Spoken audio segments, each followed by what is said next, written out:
안녕하십니까. 김진수입니다. 오늘은 우리 재개발 재건축 사업에 있어서 사회적 논란이 되고 있는 지작물 철거 및 이설에 관련된 그 집행 과정을 보면 제가 볼 때는 속된 말로 말도 안 되는 그런 계약들이 좀 많이 발견이 되고 있는 것 같습니다.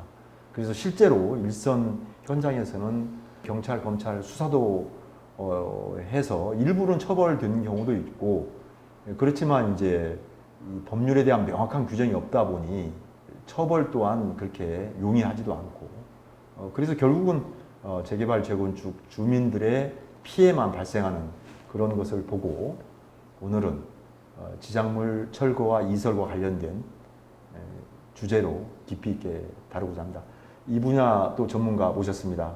우리 정일균 우리 시공기술사 사장님 모셨습니다. 반갑습니다. 네, 반갑습니다.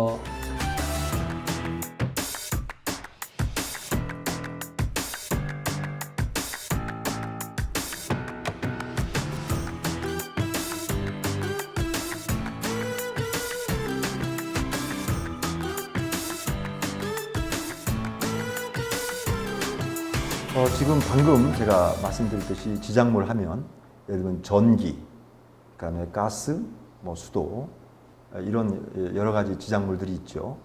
본래 이것은 옛날에는 철거의 범위에 다 포함이 되어서 공사 발주가 되고 시행을 하게 되었는데 언젠가부터 이런 것들이 별도로 지작물 철거 및 이설이 빠졌더라고요. 우선 총론적으로 어떤 거가 있다고 생각하십니까? 종전의 철거의 그 워크스코프 자체는 조합 쪽이나 발주처에서의 철거를 시행을 했습니다. 그러다 보니까 발생되는 여러 가지 폐담이 있고 비리도 있고 이래서 법적으로 이거는 앞으로 시공사에서 철거를 할 수 있도록 그래서 도시 및 주거환경정비법 제29조에 명확하게 계약 방법 및 시공사 선정 등의 명기가 되도록 그렇게 했습니다. 지금 방금 말씀하신 사회적 문제라는 개념에서 좀 접근을 해보면 이설 부분에 대해서 전기, 통신, 가스, 기타 관로 부분에 대한 전문 지식이 부족하다 보니 거기서의 업체 선정하는 과정 중에 불협화음이 발생할 수밖에 없었던 현실이었습니다. 두 번째, 이설 업체가 계약을 할 때에 내역이 없는 계약을 여태까지 해왔던 부분입니다. 이로써 서로의 불신이 형성돼서 또 사회적 문제가 되기도 했습니다. 또 시공사 쪽에서의 이례적으로 이설 공사비는 전체 공사비 중에서 제외를 시켰습니다. 예. 이유는 정확하게 이설 내용이 어떤 건지에 대한 파악이 안 된 상태에서 계약을 하기 때문에 그러한 요소가 발생될 수 있었습니다. 예. 네. 지금 이제 우리 사장님께서 언급하신 특히 시공사의 시공 범위에 철거공사는 거기에 포함이 됐지만 그 철거 중에서 이를테면 전기, 소방, 가스 이런 것을 통칭해서 이제 지작물이라고 표현을 하는데 이런 부분은 그 2018년 고등법원 판결 내용을 보면 이것은 어떤 철거공사의 범위 내에서 제외된다는 취지의 판결 때문에 철거 및 이설에 관련된 용역을 별도 발주를 해서 이런 문제가 지금 발생하고 있는 것 같습니다. 네, 그 이유인 즉슨 이주시에 발생하는 누전이라든지 가스 폭발, 화재 이런 부분에 대한 안전 부분에 대한 노출이 돼 있다는 문제였습니다. 법원에서 판결 내용이. 두 번째, 사업 부지 경계선에 인접 건물이 있었을 경우에 차단 시설을 해야 된다는 이유도 있었습니다. 또 한전, 수도사업소, 또 도시가스 등 철거 전에 별도의 공정을 진행을 해야 한다는 이유도 있었고 중요한 것은 또 도정법상의 지작물 철거에 대한 별도의 규정이 없다는 내용입니다. 이로 인해서 법원에서 판결은 기존 건축물의 지작물 철거는 포함되지 않는다라는 결론을 내려서 시공사의 워크스코프에 포함되지 않도록 그렇게 판결이 났었습니다. 이와 관련돼서 현행 재개발 재건축 정비 사업을 총괄하는 중앙부처인 국토교통부의 그 입장은 어떤 겁니까? 국토교통부의 입장은 기존 건축물이라는 해석을 갖고 지작물 철거는 기존 건축물에 포함이 된다라는 식을 갖고 있습니다. 이유가 뭐냐면 기존 건축물이라고 하는 것은 정비구역 내 정비사업 시행에 지장을 주는 물건을 총칭하는 그런 용어적 해석을 하였습니다. 또 위반 시 도정법 제136조 2의 2항에 따라서 3년 이하의 징역 또는 3천만 원 이하의 벌금을 물도록 했습니다. 또한 지작물 정의는 토지보상법 시행규칙 제2조에 명시가 되어 있습니다. 당해 공익사업 수행을 위해서 직접 필요치 아니한 물건이라고 명시가 되어 있습니다. 그래서 국토부는 행정고시안에도 사업 시행자 등은 분리발주를 최소화해 업무 추진의 효율성을 제고하도록 그렇게 권고를 하고 있는 사항입니다.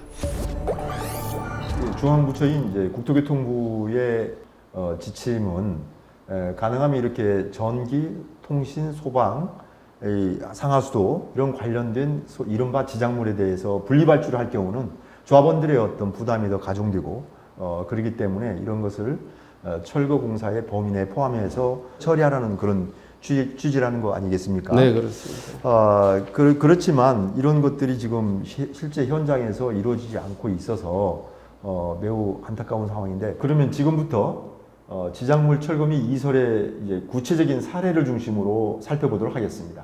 어떻습니까, 사장님? 이 부분에 대해서 좀 설명 좀 해주시죠. 전기 부분부터 먼저 말씀을 드리면 전기는 한전에서 일괄적으로 처리를 하고 있습니다. 별도의 비용이 추가되기보다는 자체적으로 산정한 이설 금액을 원인자 부담으로 청구를 하고 있는 상황이고요. 통신 마찬가지로 자체적으로 비용을 자기네들 부담으로 해서 처리를 하고 있습니다. 별도의 추가 부담금이 발생하는 경우는 극히 통신 부분에서는 적다고 할 수 있겠습니다. 다음 수도 같은 경우에서는 수도사업소에서 이설 비용에 대한 금액을 산정해서 조합에 청구하는 사항이 되겠고요. 그 다음에 가스 마찬가지로 중부사업소라든지 관할 사업소에서 비용을 산정해서 청구를 하게 되어 있습니다. 별도로 관리에 대한 비용은 추가되지 않는다고 판단을 합니다. 예.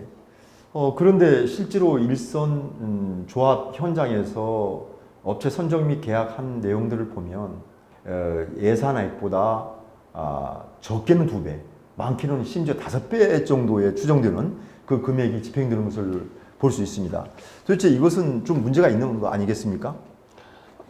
일례로 최근에 보게 되면 전기, 통신, 가스, 수도 같은 경우에서는 별도의 면허를 갖고 있는 사업자만이 이설을 할 수 있습니다.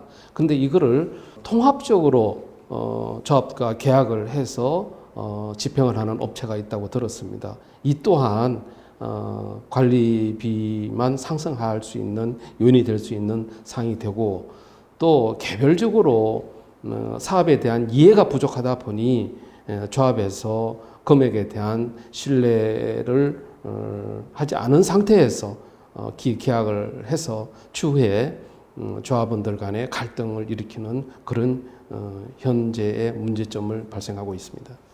예, 물론 조심스러운 그런 얘기입니다만 어찌 보면 현장의 조합들이 내용을 잘 몰라서 업체에 당하는 경우도 있고, 알지만 업체와 어찌 보면 잘못된 거래로 그렇게 좀 연루되는 그런 경우도 물론 많지는 않겠습니다만은 매우 걱정되고 좀 의심되는 그런 부분이 좀 있습니다.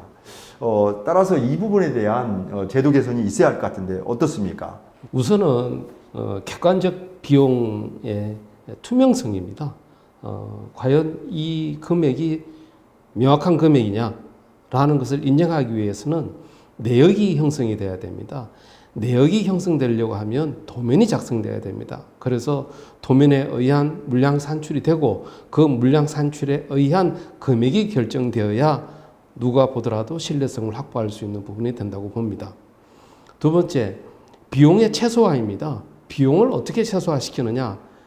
지자체의 연간 계약업체를 찾아가서 이러이러한 공사를 진행하려고 하는데 비용은 얼마 들었냐, 또 절감할 수 있는 방법이 뭐냐라는 충분한 상의를 거치면 금액을 최소화할 수 있는 방안이 설립이 됩니다. 그것이 반영된 금액을 형성해야 됩니다. 그 다음에 업체 선정의 시점입니다. 미리 업체를 선정할 이유는 하나도 없다고 봅니다.